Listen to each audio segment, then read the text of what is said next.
Hey everybody, welcome to the Abroaders Travel Podcast, your weekly meetup with thousands of entrepreneurs, hustlers, creators, nomads, ninjas, wanderers, and world changers, all seeking to build the skills and connections to live a life without borders. If you want to learn more about what we do or download our entire podcast archive, check out the website, abroaders.com. Happy Wednesday morning and welcome to another episode of the Abroaders Travel Podcast. I'm AJ Dunn, here with Erik Paquette, and today we're going to talk about earning income and making the world a better place by teaching English. Go ahead, Erik. We're taking the show into some uncharted territory today. This is our first interview. Hopefully sound quality comes out all right. Show notes for today's episode can be found at abroaders.com/teachenglish. We've talked a little bit about Josh Plotkin in our inspiration section in previous episodes, but we have him live today. Josh is a true abroader in every sense of the word. He runs a location-independent language learning and English teaching business over at BrazilianGringo.com. Josh knows Brazil as well as anybody I know that's not from here originally, and I'm really excited to have you on the show, buddy. We're obviously obsessed with travel and travel hacking. You're no stranger to this as well. How did you get into the travel hacking, and are you still actively doing it now? Well, first of all, guys, thanks a lot for having me on the podcast. I've listened to a couple of your episodes and really love what you guys are doing here. And it's great to catch up with you guys. So, let's see. I got started with travel hacking a couple of years ago. When I first started traveling, I started reading all these travel blogs. I found Chris Guillebeau's blog, and he was one of the first guys to really be public about travel hacking. I read some of his posts. It seemed pretty easy, so I went and signed up for one of those American Airlines Advantage cards. It gave like 50,000 miles with $3,000 spend in 3 months, and that was, I applied for like 2 of those in one day and got 100,000 miles, and that was just like this. It was just crazy. I was like, oh my god, I got these miles. I can fly anywhere. I can go to Europe. I can go to Brazil. It was really cool. I think that was my first round of applications as well. Those cards were pretty great. Yeah, man. So Josh, Erik mentioned it a minute ago, but I don't know if you're aware that you were actually featured on our podcast in our inspiration section a couple weeks ago. So our listeners have heard of you, but in your own words, do you mind giving a quick explanation of what you're passionate about and how you spend your time, and kind of what brought you to Brazil? Sure. Well, I just took a listen for that podcast episode, and I had a little chuckle there. Just the way that you characterized me, it was pretty accurate, especially with regards to my website. I forgot we took some cheap shots at your website. You weren't even here to defend yourself. No, but it's true. I mean, it was garbage. But it's part of the journey, right? You got to start somewhere, and the content was more important to me. Just putting good content out there was more important than having the perfect website design, and it's been a process of improving it. So basically, I'm here in Brazil. I love Brazil. I think that Brazil is this incredible country that everybody should experience, and that Brazil has something that the world needs. There's just this way about the people in Brazil that is really hard to find outside of Brazil. And I started BrazilianGringo.com to kind of spread this awareness about Brazil and to make it a little bit easier for people to come to Brazil and teach English here, because it's not an easy place to move to. There's a lot of challenges that you'll face, adapting to the culture, dealing with the bureaucracy, and just going through the daily motions of life. And I wanted to help people's journeys to Brazil and make it a little bit easier. When you first came here, did you know that teaching English was part of the plan? I know that by the time somebody jangling some bells. Yeah, someone outside is selling some bread or something. They're ringing a little bell. Brilliant. So yeah, when AJ and I came to Brazil, we had already sort of started our business, and it presented a lot of challenges logistically. If I had it to do over again, I would probably take an approach of trying to teach English and maybe get acclimated here first before trying to work on a different business that required a lot of internet. Tell me about that experience. Did you know you were going to start out teaching English, and how did you kind of get your roots down and find those opportunities once you got to Brazil? Yeah, so maybe we'll take it a few years back and start the beginning of my journey, because up until now I've really just been making things up as I go along. When I was 19, dropped out of college. I was going to a really bad school that I didn't want to be at. I was around people who didn't know what they were doing with their lives, and when you don't know what you're doing with your life, that's not a very good place to be. So I dropped out of college. I started working for my parents as a bail bondsman in the family business for about a year, and then I, did everything to set up my own business. I was the youngest person in California to have their own bail bonds business at 19, but I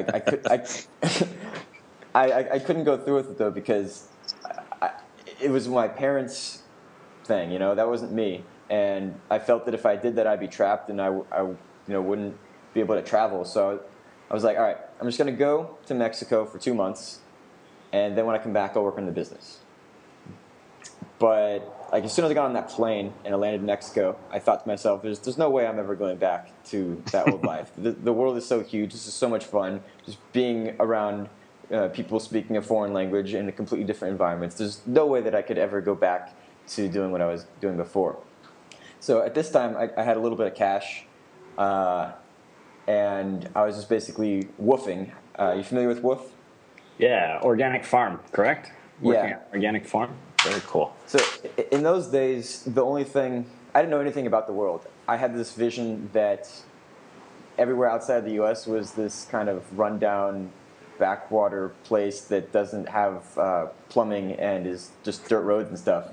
So with that in mind, that was the experience that I created for myself. I went and worked on a farm, and I was in a place where they didn't have running water. And I did that for about a month, and I realized, Cuba's right there.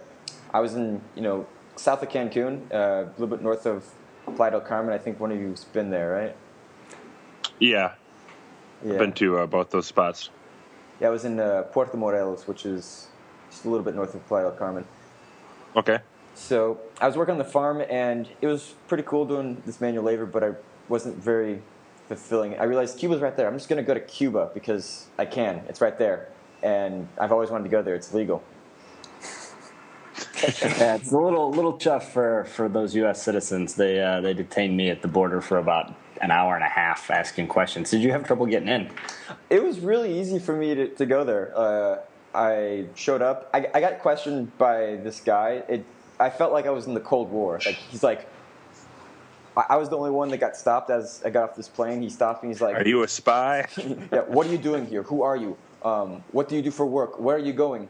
That's exactly it, yeah. They wanted to know if I had professional camera equipment, which thankfully the GoPro, which is a pretty nice camera for filming, just looks like a toy. So they looked at that and they just laughed at me. They're like, okay, yeah, you're not going to film any anti-commie documentaries with that piece of shit. Right. Yeah, no, the tone the guy took was just really harsh. I felt like I was doing something wrong. I felt like I was a bad person just with the way that he was talking to me. So when you're in Mexico, you're working on the farm, you go to Cuba, did you kind of had a revelation that you wanted to be able to be location independent, or that you just wanted something other than the bail bonds gig? Yeah. When at what point did you say, I want to be able to be anywhere, I want to be location independent? Well, the big revelation came for me in Cuba when I was staying at this Casa Particular with this Cuban family. And, I spoke Spanish, but they didn't speak any English. And they asked me to teach them a few things in English. And I taught them some basic things like, hi, how are you? This costs this much. I figured if they could speak just a little bit of English, they would be able to have deeper conversations with the people who stay there. And maybe, they can... Who knows what would happen? The more English they could speak, the more opportunities they would have, and the better life that they'd be able to have for them, their family, and their children. And that was kind of like a big revelation for me. That was the first time I taught English. I realized, there's people all over the world who want to learn English. There's so much value I can add to people by teaching them English and giving them this opportunity to be able to connect with people all over the world. And so in that moment, I realized, yeah, I can go anywhere and do this, but I should go get certified first. So I went to Mexico. Back to Mexico, found a certification program that was starting that next week, did that, and that's really where my English teaching journey began. And I looked at my English teaching certification as kind of like a passport to the world, that I can go anywhere with that. I can teach anywhere. I can, I'm free, basically. Yeah, that's a really cool way to look at it, and I think teaching English is something people overlook. Where there's, obviously you're not going to go teach English in Australia, but I mean, most of the world doesn't speak English, or there's people that want to speak English in most countries, so you have access to income virtually anywhere. Yeah, and within English teaching, there's so much more than, like, people, they just see English teaching, you don't see the bottom level. Most people who haven't done it before, they just see that you can go to Thailand and make $6 an hour. You can go to Ecuador and make $4 an hour. Unfortunately, that's the perception that most people have about English teaching, that, you're only going to you're not going to make much money doing it, but there are ways to make a lot more money teaching English. It's one of the things that separates Brazil, I think, right now. Besides maybe a few places like Japan and China that are paying really high rates for English teachers, Brazil is one of those countries that's out there and really has a growing economy, has a demand for English that's been growing year over year, and they're definitely paying a lot more here than other places in the world. How did you settle with BH, Belo Horizonte? Most people think of Rio de Janeiro, Sao Paulo, lots of other more well-known places in Brazil. How did you end up there? So my first experience in Brazil was in Vitória, in the state of Espírito Santo. My brother does an import-export company down there. He goes there, once every year or two. So he was in Brazil at the time, and I stayed with him for a week, met some of his friends, and just fell in love with Brazil. Then I went home for a bit, and when I was away from Brazil, I knew I wanted to come back and set up long term in a city. So I checked out Rio, and my first impression of Rio was not too positive from an English teaching perspective. It's a really big city. It's expensive. There's a ton of foreigners. It's possible to teach English there and make it work, but it seemed like too much work at that time. I was running out of cash, and I wanted to find a place where I could that was easy. So then I went to Sao Paulo, and all those problems in Rio were just even more amplified there. It's incredibly big. I don't know how people can live in a city that big. Sao Paulo is overwhelming. I'm 100% with you. I spent a month there, and that was way more than I was ready to handle. Yeah, it's the biggest city in the Southern Hemisphere. I mean, I think right now the population, depending on if you're looking at city proper or metro, I mean, it's bigger than New York. It would be the biggest city in the U.S. Yeah, it's huge. It's easy to find work there as an English teacher. I found work pretty quickly there, but I didn't want to stay there because I was just spending so much time on public transport going back and forth, and at that time the infrastructure wasn't very well developed for foreigners. There weren't that many businesses that catered to foreigners, for helping them find apartments and stuff. Now it's a bit easier. There's some sites that help with that, but back then I was still on my own. I didn't know anybody there. And so the next city on my list was Belo Horizonte. And when I got here, I just immediately felt at home. It just felt right. It's a big city. It's the third largest city in Brazil, but it's a small city. there's 5 million people who live here, but the area that I live in and that I live my life in is actually pretty small. And most of the stuff that happens in the city is in a pretty contained area. So it might look like a big city, but it's actually really navigable. Awesome. What I know we've talked about this a little bit off the air as well, but talk about the entrepreneurship scene. That's one of the things that I think we were most eager to plug into when we got to Brazil. Rio is sort of getting there. I know you've actually put me in touch with more people in Rio than anybody else, but I know BH is special in that regard. Talk a little bit about what you found there. Yeah, so I've been in BH for about a year and a half. I spent 6 months in Rio just recently, and one of the reasons I decided to come back to BH was because the entrepreneurship scene is really flourishing here. The government of Minas Gerais just launched this initiative called Seed Minas, which is basically Startup Chile, but for Minas Gerais. They gave $40,000 to 40 teams of entrepreneurs to come and work on their projects here. So most of them were Brazilians, but there was 10 teams of foreigners who came to Belo Horizonte and are working on their startups here. So, this was, it's just kind of a big deal because, there's not that much of an entrepreneurship scene well known in Brazil. And there's Startup Brazil, which goes on in Rio. But, this is to me, this is just like signifying that Belo Horizonte is really thinking about the future, and they're working on building up the local infrastructure, the ecosystem here to make it easier for entrepreneurs to move here. And aside from that, there's also, if you go to sanpedrovalley.org, you can see a map of every startup that's in Belo Horizonte. Like the community here, it's really tight knit. People here, they really go out of their way to network with other startups and make it easy for newcomers to join in the scene. And they organize events pretty often. And with the Seed Minas program too, like one of the things about the program is that the people who got accepted have to go out and spread seeds of entrepreneurship into the local community and organize events. So there's just a lot of really cool events going on here. It's really cool, man. Well, while we're on the topic of entrepreneurship, so you've been an entrepreneur for a few years now. How do you feel about where you are right now? And are you somebody that's a type A person with an exact plan, and you have where do you want to be in 5 years, or is that an irrelevant question to you? So I guess what I'm saying is, how do you feel about where you are now and kind of the trajectory you're on? My growth as an entrepreneur has really gone through different phases. I used to be really obsessed with the end goal. I used to be thinking about where I wanted to be, and I focused more on that than I was actually focusing on where I was in the present, which was a mistake. The way I see it now, I just try to, I focus more on just putting in the work every day and finding a way to enjoy what I do every day with a direction that I'm going to in the future with a goal. I break it down into bite-sized chunks that I can do every day, like produce this piece of content, network with this person, write this blog post, create this product, whatever.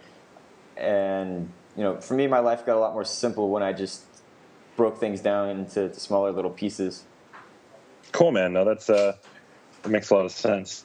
Getting back to you teaching English. So you said teaching English to Brazilian, that's one of your main goals, and you've been pretty specific and ambitious about how you've defined that goal. Can you tell us a little bit about that?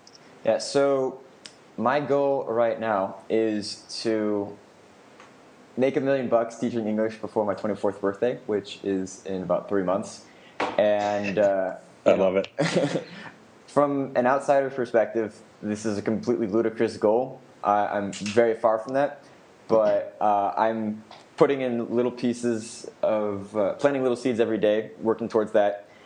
And I think that with the World Cup, there's a really big marketing potential. And so basically my plan is to launch an English for Brazilians product within the next month with a series of videos that I believe will go viral over the country, and then I will try to get national media attention to promote this product, and we'll just sell it to everyone in Brazil, and then that'll make $1 million.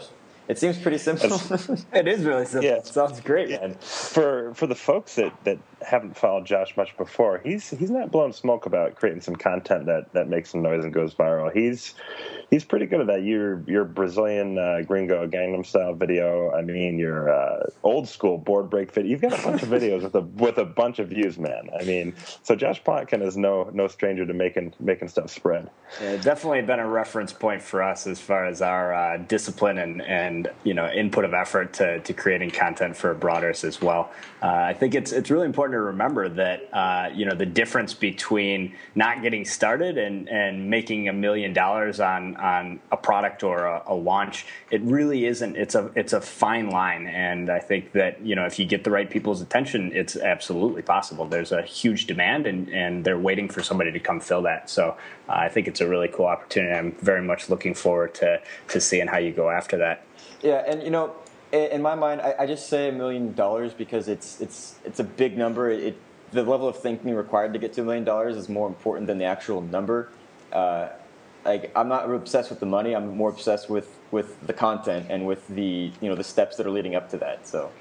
Yeah, that's very cool. Well, I think one thing that's going to be a huge advantage for you is being able to speak Portuguese. I know that we met for the first time in person in Rio de Janeiro, and at that point you were already well on your way. When we met up again in Bangkok this last year, I was completely blown away by how far your Portuguese had come. You felt like you had lapped me a couple of times in the intervening time.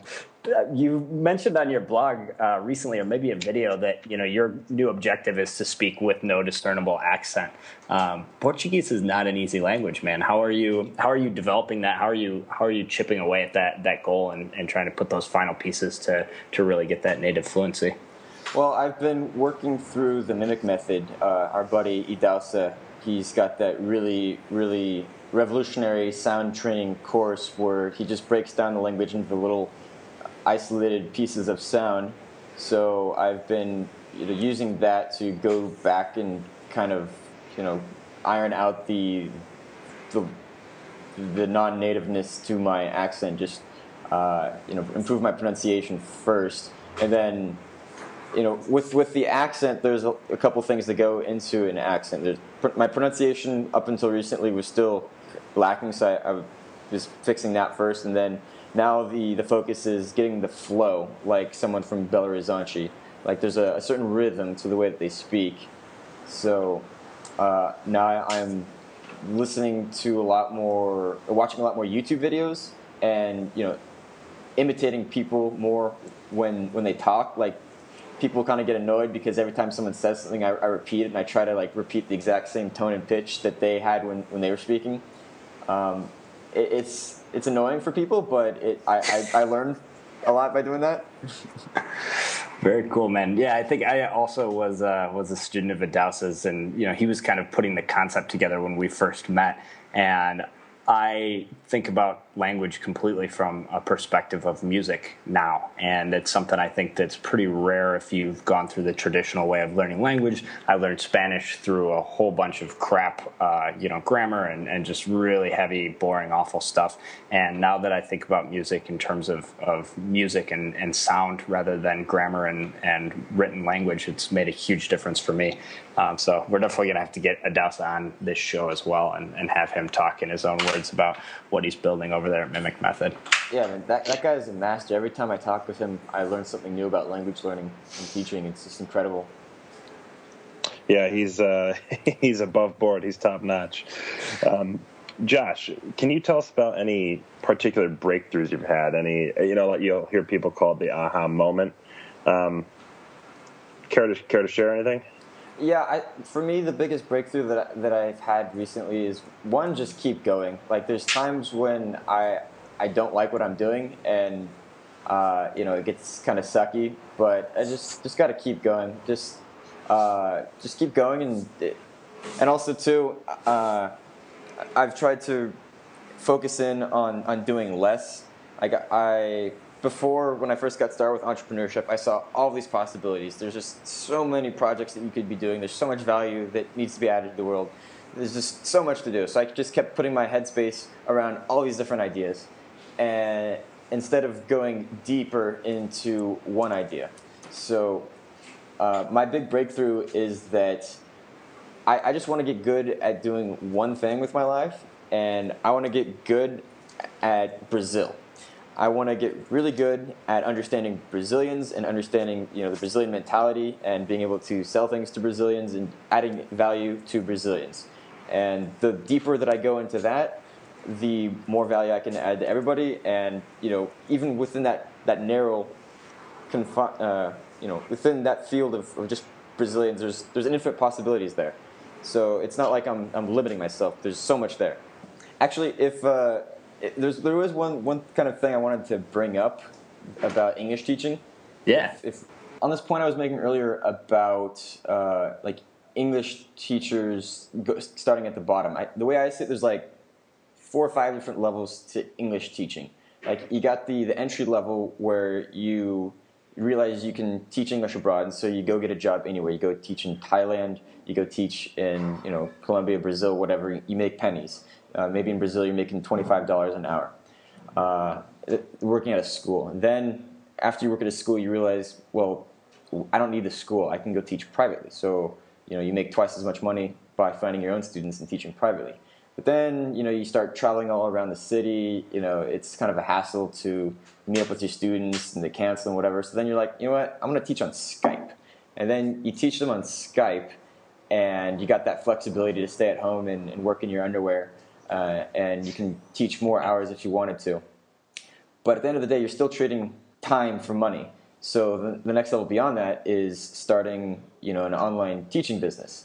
And that's where the real potential is. That's where you got guys like Kevin Porter who make 7 figures teaching English to Brazilians. There's a ton of guys out there. There's like Universidade do Inglês. These guys do, I think, 8 figures every year in online English products. So the sky's the limit with English teaching. And you have to start at the bottom. You have to work at a school in order to get to the top. But it's a viable career path for anybody who wants to go abroad. They can teach English and for $5-10 an hour, but within a couple of years you can be making a ton of money. That's cool. The progression, talking about working for a school, then doing private, then Skype, and then a product. Oh man, one thing too before we forget. Obviously, our listeners are English speakers, but are you still teaching Portuguese to English speakers?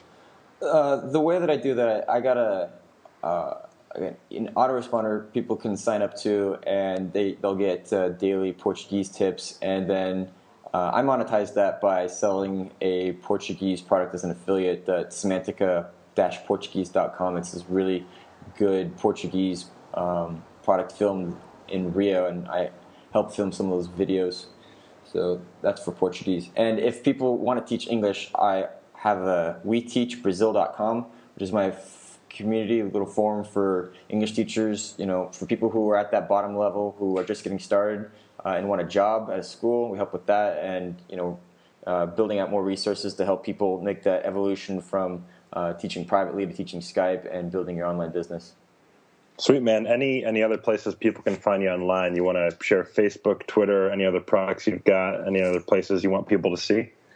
Just BrazilianGringo.com, and that's really my main hub. And I'm on Facebook. People can add me and ask questions about Brazil, whatever, if they come into Belo Horizonte in particular. You're one of my favorite newsfeed items on Facebook, man. Always a really, really good start to my day to see what you've been posting up there. All right, yeah, we're gonna link over to all Josh's stuff in the show notes for today. Again, thanks a ton, Josh Plotkin of BrazilianGringo.com. Been awesome to have you. Looking forward to catching you sometime soon in person, man. All right, thanks, guys. Good catching up with you. Hope to see you soon, Erik and AJ. Sounds good, Josh. Thanks, man. Ciao, ciao. All right, everybody, that's it for the show. This week's international jam comes from Mr. Josh Plotkin himself. Said he was using this guy to get ready for the show. This is one of my favorite Brazilian bands of all time. Learned a ton of Portuguese from these guys. This is O Rapa. The song is Pescador de Ilusões. Show notes for today's episode can be found at abroaders.com/teachenglish. We'll see you guys next week. Travel safe.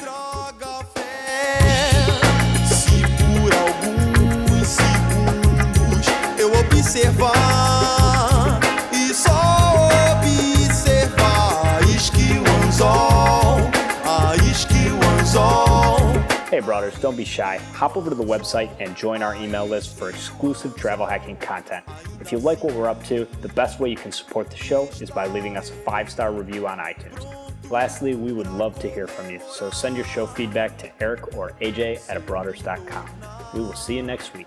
Menos faminto que curioso, o mar escuro trará o medo, lado a lado com os corais mais coloridos.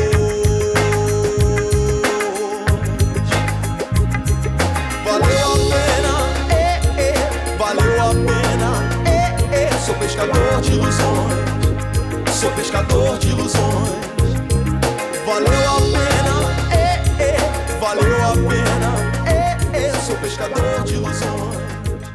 sou pescador de ilusões.